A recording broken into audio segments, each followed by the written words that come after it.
சித்ரா அப்படிங்கிற ஒரு ஐடியிலேருந்து கமெண்ட் பண்ணியிருக்காங்க. தேங்க்ஸ் ப்ரோ, ரொம்ப கஷ்டப்பட்டேன். எல்லாரும் பக்கத்தில் இருந்தும் தனியாக ஃபீல் பண்ணுறேன். கஷ்டப்பட்டு சம்பாரிச்ச பணம் போயிடுச்சு. நீங்கள் சொல்கிறது கேட்கும்போது ஆனந்த கண்ணீர் வருது, முடியல அப்படின்னு சொல்லிட்டு கமெண்ட் பண்ணியிருக்காங்க. சித்ரா சித்ரா அப்படிங்கிற ஒரு ஐடியிலேருந்து எல்லாருமே பக்கத்தில் இருந்தும் தனியாக இருக்கிற மாதிரி ஃபீல் பண்ணுறீங்கன்னு சொல்கிறீங்க. உங்களுடைய இந்த ஸ்டேஜ் இப்போ இருக்கக்கூடிய நிலை 2026க்கு அப்புறம் கண்டிப்பாக மாறணும். அது மாறும். உங்களுக்காக நான் கடவுள்கிட்ட ப்ரே பண்ணிக்கிறேன். நம்பிக்கையாக இருங்க. எல்லாரும் இருந்து தனியா இருக்கிற மாதிரி ஏன் ஃபீல் வருது அப்படின்னா, ஏதோ உங்களுக்குள்ள ஒரு விரக்தி இருக்கு. உங்களுக்குள்ள ஒரு நிறைவேறாத ஏதோ ஒரு ஆசை இருக்கு. இன்னும் உங்களுக்குள்ள நிறைய தேடல்கள் இருக்கு. இன்னும் நிறைய ஏக்கங்கள் இருக்கு. இப்படி சொல்லிக்கிட்டே போகலாம். நிறைய சம்பாரிச்ச பணம் போயிடுச்சுன்னு சொல்றீங்க. பணம் போனா கண்டிப்பா திரும்ப வரும். இதை ஈஸியா சொல்லிடலாம். பணம் போனா திரும்ப வரும். போனா எவ்வளோன்னு எனக்கு தானே தெரியும் நீங்க சொல்லலாம். பட் பணம்ங்கிறது ரொம்ப ரொம்ப முக்கியமான விஷயம் அந்த உலகத்துல. எனக்கு அது நல்லாவே தெரியும். காசுங்கிற விஷயம் ரொம்ப ரொம்ப முக்கியம். அதுதான் வந்து ஃபர்ஸ்ட்ல வச்சுக்கலாம் எப்பவுமே. அதுக்கப்புறம் ஹெல்த்தை கூட வச்சுக்கலாம். ஏன்னா பணம் இருந்தால் நம்ம ஹெல்த்தை கூட திரும்ப கொண்டு வர முடியும். ஓரளவு கொண்டு வந்துடலாம். உங்ககிட்ட இருந்து பணம் போயிடுச்சு சொல்றீங்க. அந்த பணம் நல்லவங்க கிட்ட தான் போயிருக்கு. நல்ல மனிதர்களுக்கு போய் சேர்ந்துருக்குன்னு நம்புங்க. இப்போ போன பணத்தோட உங்களுக்கு அதிகமாக பணத்தை கடவுள் கொடுப்பாரு.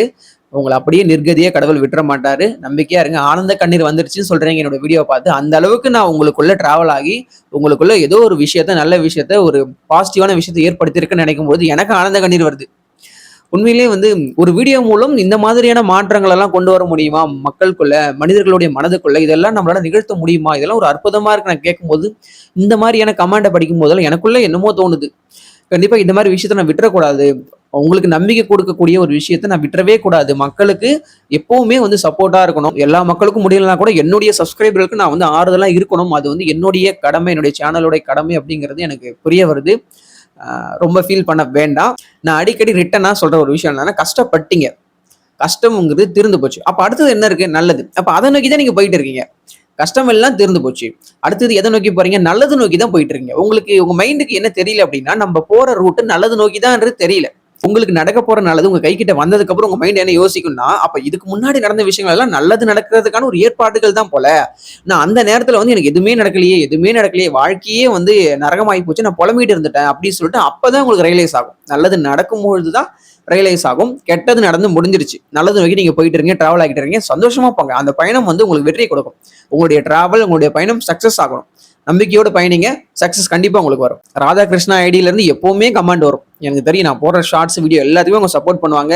நான் ஒரே டைம் தான் சொன்னேன் நம்ம சேனல் ஆதரவு கொடுங்கன்னு சொல்லிட்டு. அதுல இருந்து அவங்க நம்ம சேனல் எல்லாத்துக்குமே கமெண்ட் பண்றாங்க. உங்களுக்கு நான் ரொம்ப ரொம்ப நன்றி தெரிவிச்சுக்கிறேங்க. உங்களுடைய நேரத்தை நீங்க செலவு பண்ணி கமெண்ட் பண்றீங்க. ராதாகிருஷ்ணா பாஸ், உங்களுக்கு நான் நன்றி தெரிவிச்சுக்கிறேன். நம்ம சேனலுக்கு சப்போர்ட் பண்றதுக்கு தொடர்ந்து நம்ம சேனலோட எப்பவுமே இருங்க. நான் கொடுக்குற நம்பிக்கை உங்களுக்கும் கண்டிப்பா போய் சேரும். ரேவதி அப்படிங்கிற ஐடியில இருந்து தேங்க்ஸ் ஃபார் யுவர் இன்ஃபர்மேஷன். என்னெல்லாம் பண்ணணுமோ எல்லாம் பண்ணிட்டாங்க. இனிமேல் நம்ம ஆட்டம் தான் சொல்லிட்டு ஹார்ட் போட்டு கொடுத்துருக்காங்க. மீனராசி தான்.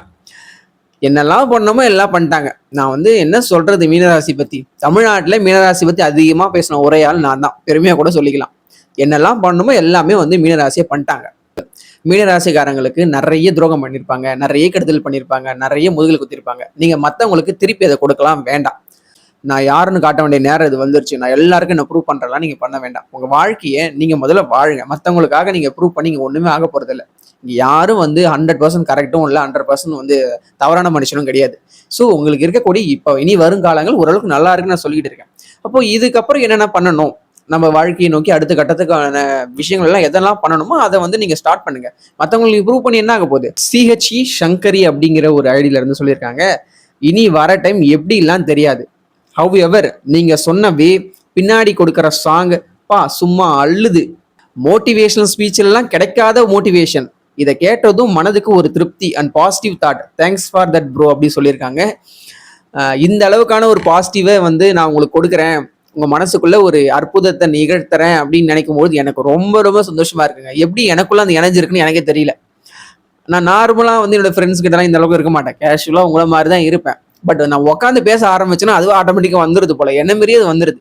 நான் சொல்றதை விட நீங்க போட்டிருக்கீங்களா அந்த கமெண்ட், அதை படிக்கும்போது எனக்கு இன்னும் வந்து ஒரு ஒரு எனர்ஜெட்டிக்கா வருது. அந்த அளவுக்கு நீங்க கமெண்ட் பண்ணிருக்கீங்க. ரொம்ப அழகா கமெண்ட் பண்ணிருக்கீங்க. யாரு? சங்கரி அப்படிங்கிற ஐடியில கமெண்ட் பண்ணிருக்காங்க. கண்டிப்பா நம்ம சேனலுக்கு சப்போர்ட் பண்ணுங்க. என்னால முடிஞ்ச ஒரு மோட்டிவேஷன் நான் எப்பவுமே கொடுத்துக்கிட்டு தான் இருப்பேன். உங்களுக்கு ஜோதிட நலன் சேனல் சார்பா நான் நன்றியும் தெரிவிச்சுக்கிறேன். சோனி அப்படிங்கிற ஐடியில இருந்து நான் மீனராசி. நான் பிறக்கிறதுக்கு முன்னாடி அப்பா இறந்துட்டாங்க. இப்போ அம்மாவும் இறந்துட்டாங்க. 9 மந்த் ஆகுது. லைஃப் வெறுத்து போயிடுச்சு அப்படின்னு சொல்லிட்டு சொல்லியிருக்காங்க. யாருன்னா சோனி. நீங்கள் ஆனா பெண்ணான்னு தெரியல. உங்களுக்கு வந்து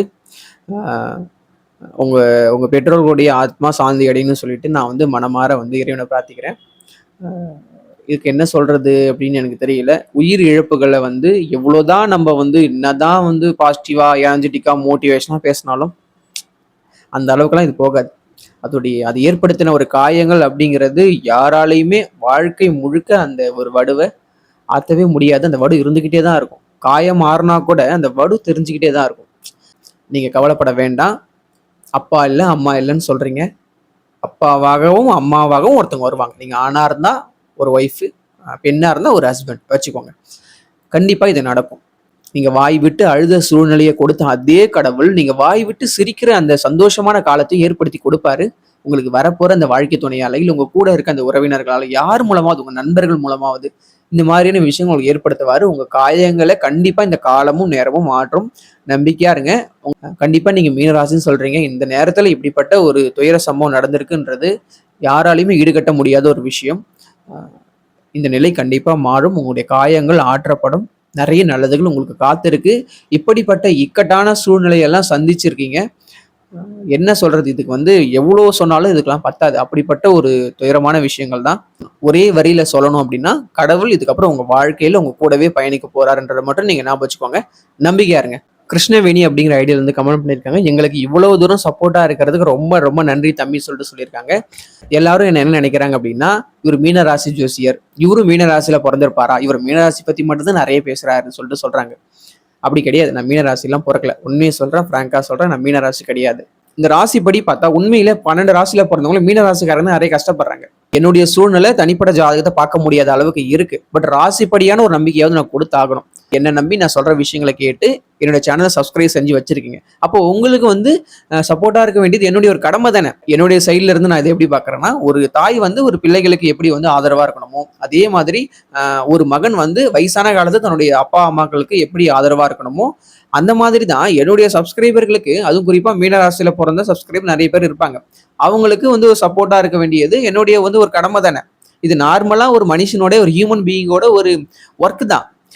இது அப்படி தலையில தூக்கி வச்சு கொண்டாடுற அளவுக்கான பெரிய விஷயங்கள் இல்லை. பட் இருந்தாலும் நீங்க நன்றி சொல்லியிருக்கீங்க. உங்களுக்கு நான் நன்றி சொல்றேன். கண்டிப்பா சப்போர்ட்டா இருப்பேன்.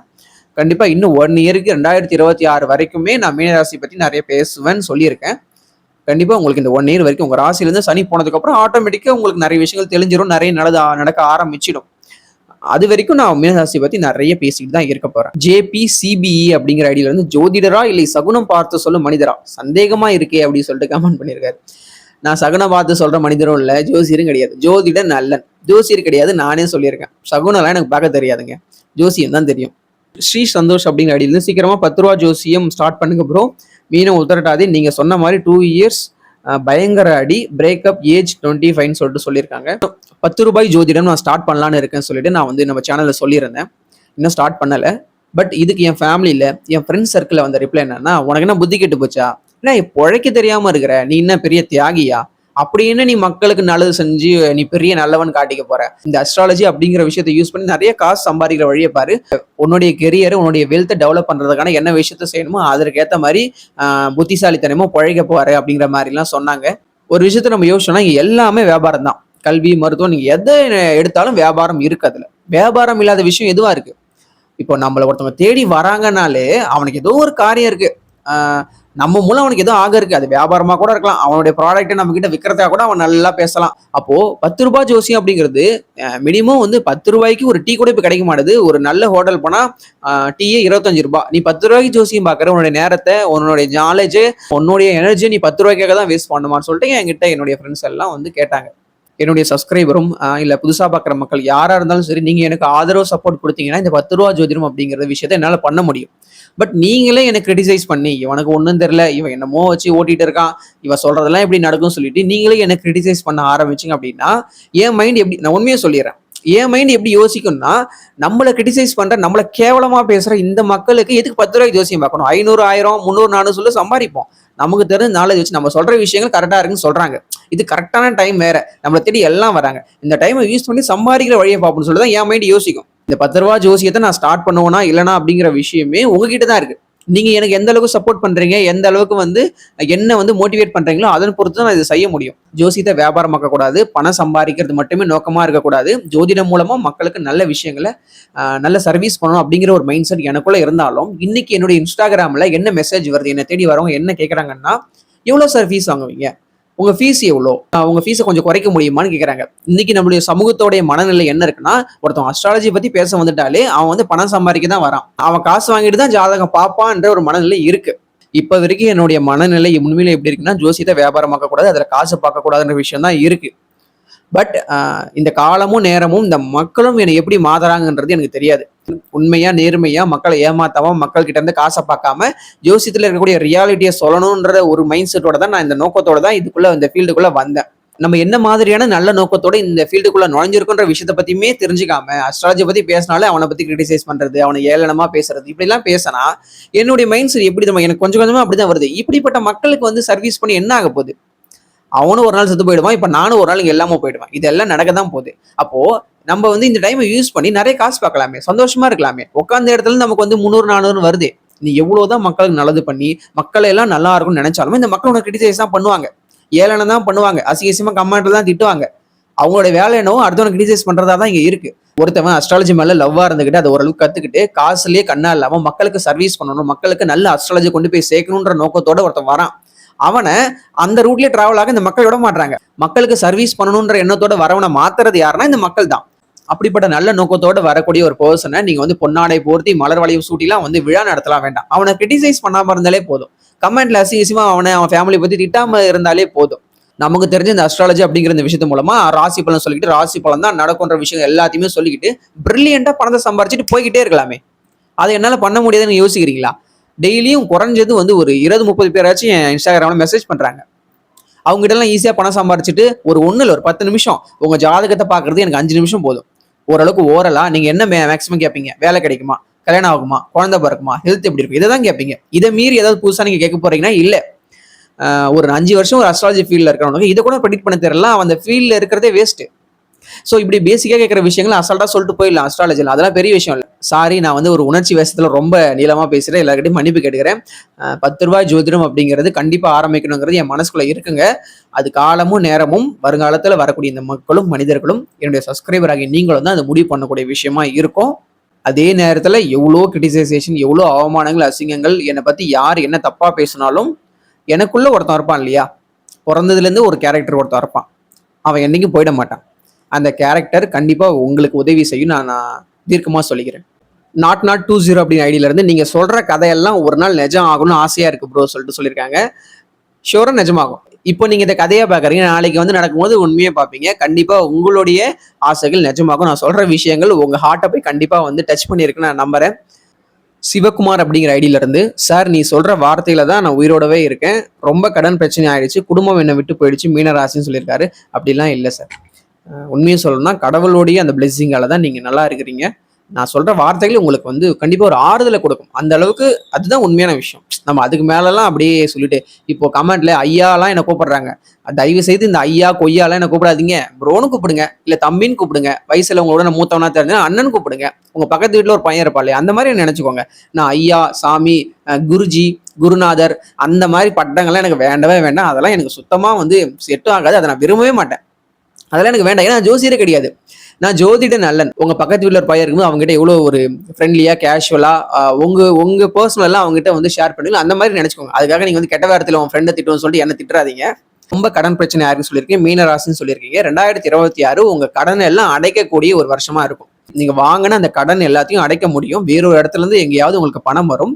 கண்டிப்பா அந்த கடனை எல்லாம் அடைச்சிட்டு ஒரு நிம்மதி இருக்கும். பட் நீங்க வேறொரு இடத்துல இருந்து கடன் வாங்கியிருப்பீங்களா, அந்த கடன் இருக்கவே செய்யும். அடுத்தடுத்த வருடங்கள் அதுவும் கண்டிப்பா வந்து உங்களுக்கு தீரும். நம்பிக்கையா இருங்க. நீங்க வாங்கின எல்லா கடனையும் அடைக்கணும். அப்போ நீங்க உயிரோட இருக்கணுமா இல்லையா? உங்களை அவ்வளவு சீக்கிரம் இந்த பூமியில ஒரு தூக்க மாட்டாரு, உங்களை உயிரோட வச்சிருப்பாரு. உங்க கடன் எல்லாம் அடையணும், கடன் எல்லாம் அடைஞ்சு நிம்மதியான ஒரு வாழ்க்கை நீங்க பார்க்கணும் இல்லையா? அது பார்க்காமல உங்களை அனுப்பிச்சிருவாரு. கடன் எல்லாம் தீரும் வரைக்கும் கொஞ்சம் பொறுமையா இருங்க. கடனை தீர்க்கறதுக்கான வழி என்னவோ அதை யோசிங்க. உங்க நண்பர்கள்கிட்ட டிஸ்கஸ் பண்ணுங்க, ஒரு ரிலேஷன் கிட்ட போயிட்டு டிஸ்கஸ் பண்ணுங்க, மனம் விட்டு பேசுங்க. கண்டிப்பா ஏதோ ஒரு சொல்யூஷன் கிடைக்கும். எனக்கு வரக்கூடிய கமெண்ட்ல ஒரு மோர் தென் ஒரு 70% கமெண்ட் தான் வருது. நீங்க சொல்றது நடக்குதோ இல்லையோ, பட் பாசிட்டிவா சொல்றது ஓகே அப்படின்னு சொல்றாங்க. பாசிட்டிவா சொல்றது ஓகே தான். பட் எல்லாத்தையுமே நம்ம பாசிட்டிவாவும் எடுத்துக்க முடியாது இல்லையா? ஒரு உயிரிழப்பு ஏற்படும்போது அது பாசிட்டிவா நம்ம எடுத்துக்க முடியாது. எப்படி அத எடுத்துக்க முடியும்? அ ஜட காரகத்துவமான இந்த பொருள் போறது, காசு போறது, வேலை போறது, இதுலலாம் நம்ம வந்து ஒரு பாசிட்டிவா எடுத்துக்கிட்டு, சரி இது நல்லது தான் அப்படின்னு சொல்லிட்டு நம்ம நினைக்கலாம். பட் ஒரு உயிரிழப்பு ஏற்படும்போது அது எப்படி நம்ம பாசிட்டிவா எடுத்துக்க முடியும்? அது எவ்வளோ பெரிய இழப்பு. ஒரு மனுஷனுடைய வாழ்க்கையில அது வந்து ஒரு ஈடுகட்ட முடியாத ஒரு இழப்பு தானே.